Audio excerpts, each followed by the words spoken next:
referente à política e tal, né.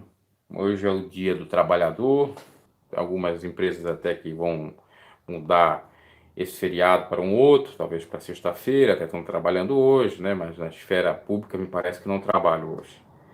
E eu soube há pouco que teve manifestação aí do lado da esquerda, referente a Bolsonaro, referente aos direitos trabalhistas, referente até à própria Previdência, que eu concordo, e outras coisas mais. Para ele estava tudo bem, tudo ok, não está muito preocupado com isso, até ele parece que falou referente à questão lá do conflito que está ocorrendo na Venezuela, e que nesse conflito ele não via nada perdido ali, né? Porque parece que houve um conflito entre aqueles que defendiam o Juan Guaidó e também os que defendiam ou defendem o Nicolás Maduro, né? E parece que o Guaidó teria sofrido ali um baque, alguma coisa nesse sentido. Mas ele deu a entender que está com o Guaidó até o fim, não abre mão, e que quer porque quer que Nicolás Maduro seja deposto, tirado do cargo, até porque é uma espécie de ditadura, isso é verdade, já faz algum tempo, e muitos venezuelanos estão sofrendo lá com falta de água, com falta de comida e outras coisas mais.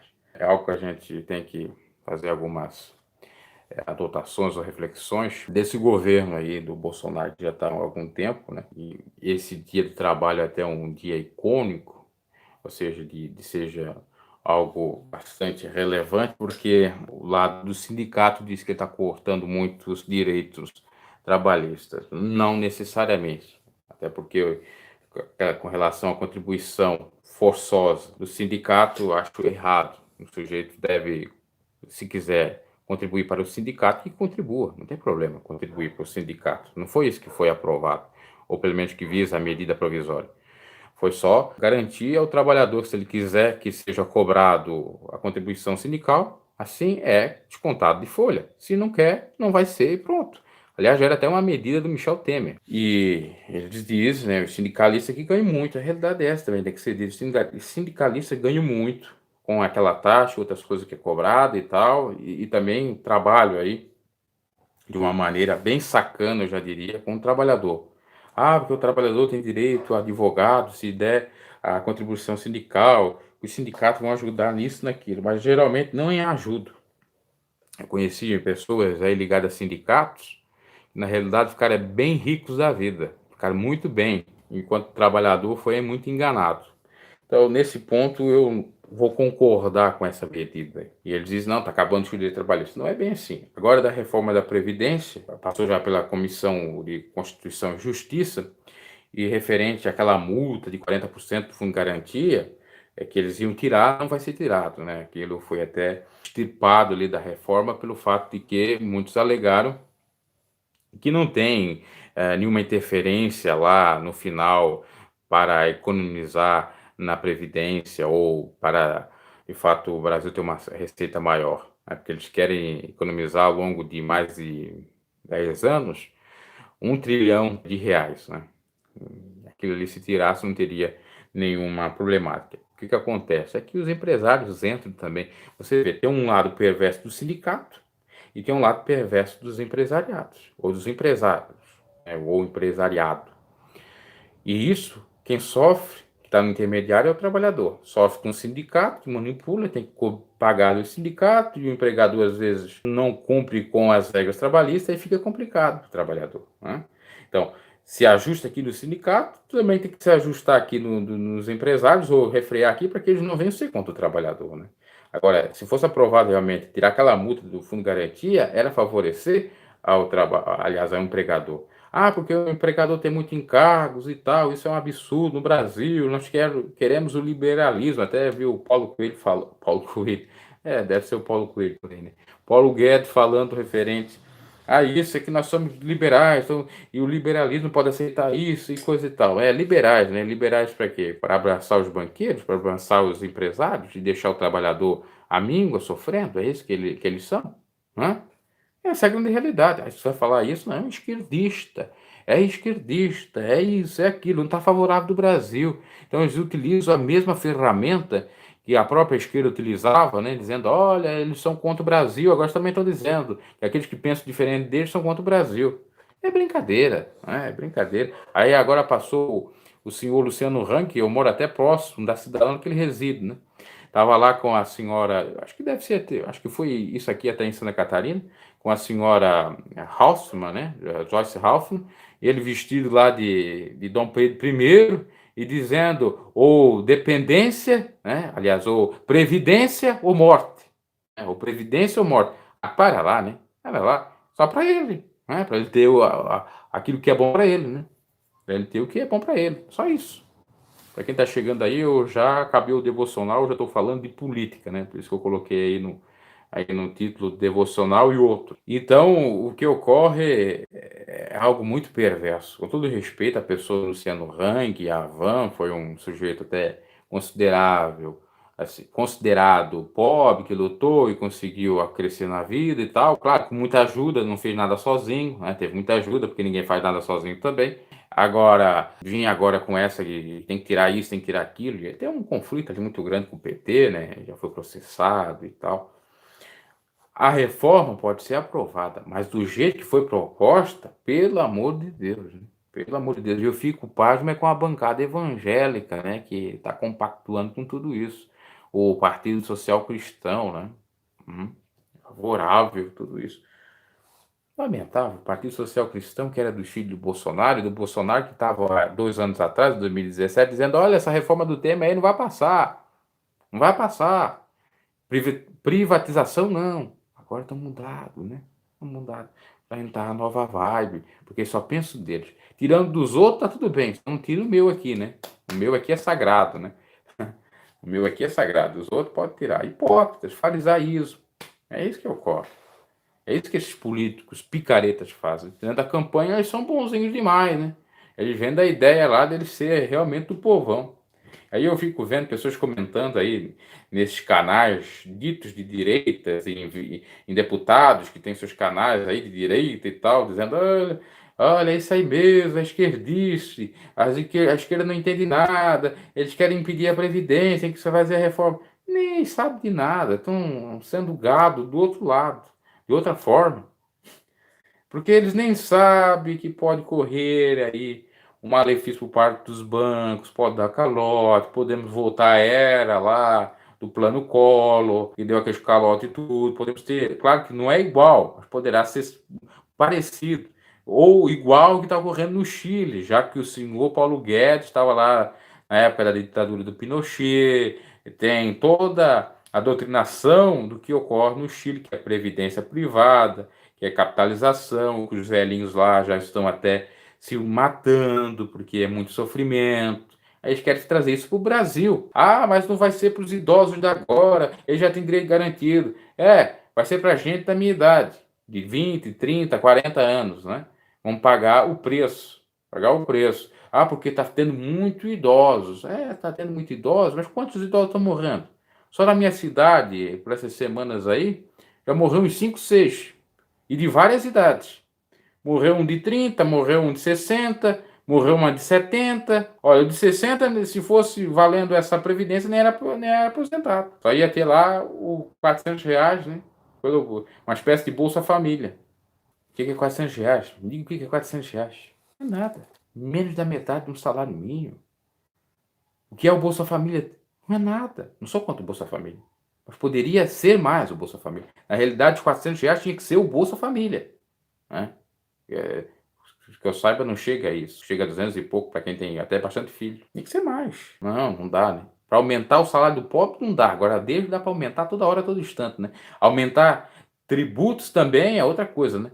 Quer dizer, aumentar o salário do pobre não aumenta, mas aumentar tributos para cobrar mais e o pobre até pagar mais imposto, pode. E também, da mesma maneira, aumentar os seus próprios salários.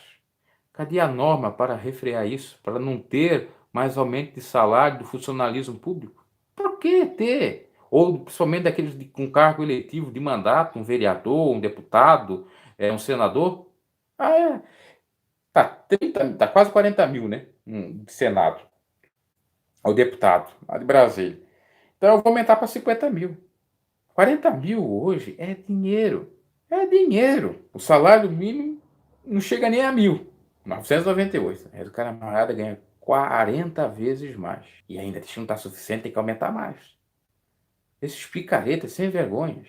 Porque se o salário deles é abatido lá, vamos dizer que 4.000 reais eles ganham, quanta, de fato, diminuição do gasto público seria? Ia haver um abatimento bastante da dívida pública. Ganhar de 400 para 4.000, né? Que diferença? 10 vezes menos. Porque eles já ganham o auxílio paletó, o auxílio isso, o auxílio aquilo outro. Precisa mais de um salário. Sem falar que muitos já são até aposentados. Eu escutava recentemente o Marco Antônio Villa, Jovem Pan. O Antônio Villa, ele dá às vezes uma bola dentro ou bola fora. O mesmo que chamou até que o Cabo da Ciolo era do demônio. É, do demônio.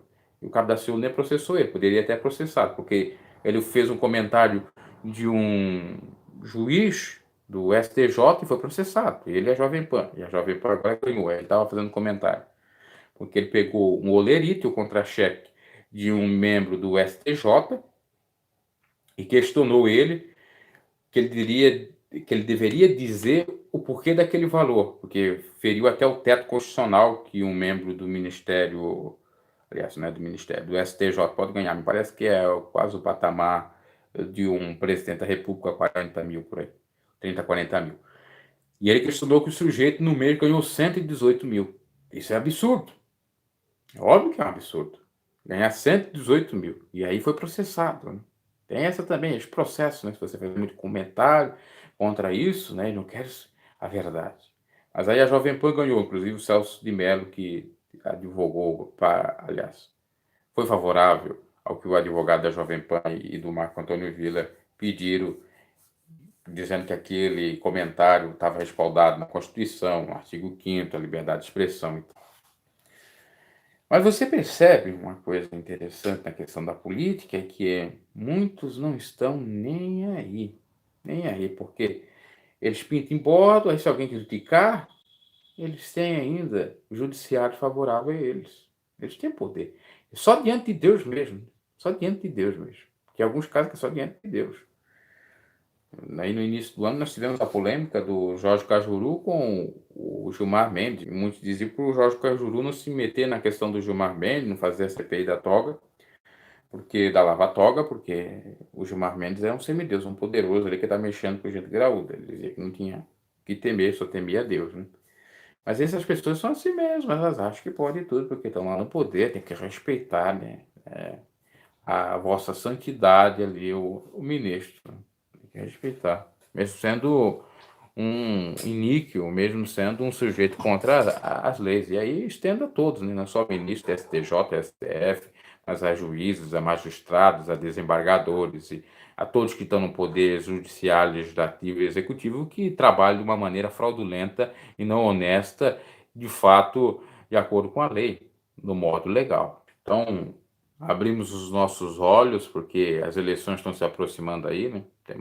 Estamos aí um pouco mais de um ano e meio para as eleições municipais e muitos deles vão aparecer aí com eu sou da bandeira tal, eu defendo isso, eu defendo a família, né? Teve alguns aí que até mesmo já como deputado dizendo que defendiam a família e fazendo uma série de sacanagem, traindo esposa, fazendo isso, fazendo aquilo, né? E no mesmo caso, agora de prefeito e vereador também. Vamos lá, defenda a família, defenda isso, defenda aquilo, mas sempre tem um desacerto, umas hipocrisias por trás, né? Eles só buscam aliás, o seu direito, eles não pensam no pessoal, não pensam no povo, pensando que aquilo que eles falam, eles dão bola para aquilo, não dão mesmo, né? Aí, um dos recursos deles é o seguinte: é apelar para a emoção do pessoal. É cumprimentar, é dar um beijinho aqui, um beijinho acolá, um abraço. Ai, oi, querida, é tal, aquela coisa, né? Para ganhar o voto assim, seduzindo, né? Pela pathos do grego, a paixão, que é o mesmo radical para a palavra patologia, doença. Então eles vão para o meio daquilo, porque as pessoas já estão meio doentes, né? Já estão meio influenciadas, né? E aí vai seduzindo a pessoa para enganar e não fazer nada, né? para votar ainda contra o povo. Isso é perverso. É isso que choca por demais. Porque o pessoal não tem nem temor a Deus, nem a homem, nem a ninguém. Então, que nem aquele juiz que Jesus citou, aquela parábola, que tinha aquela mulher que estava lá atrás dele, importunando, dizendo o seguinte, que aquele juiz não temia os homens e nem a Deus. De tanto ela persistir, ela ganhou a sua causa. Só se o cara persistir diante desses políticos picaretas, que não são vocacionados, que vão por ir, porque não tem de fato nada, nada mesmo de amor ao próximo, eu até diria. Eles utilizam só isso, essa bandeira. Eles não fazem na realidade. Só pensa em si. Ter o seu salário alto e pronto. E por isso que a velha política vai continuar aí como sempre, tá? Bom, eu já falei demais, eu sempre falo bastante sobre isso, mas nunca é demais falar, porque é necessário para abrir tanto o meu como o seu, os nossos olhos, referente às falcatruas, os enganos que muitos políticos por aí fazem. Isso é em igreja, religião e vários outros locais.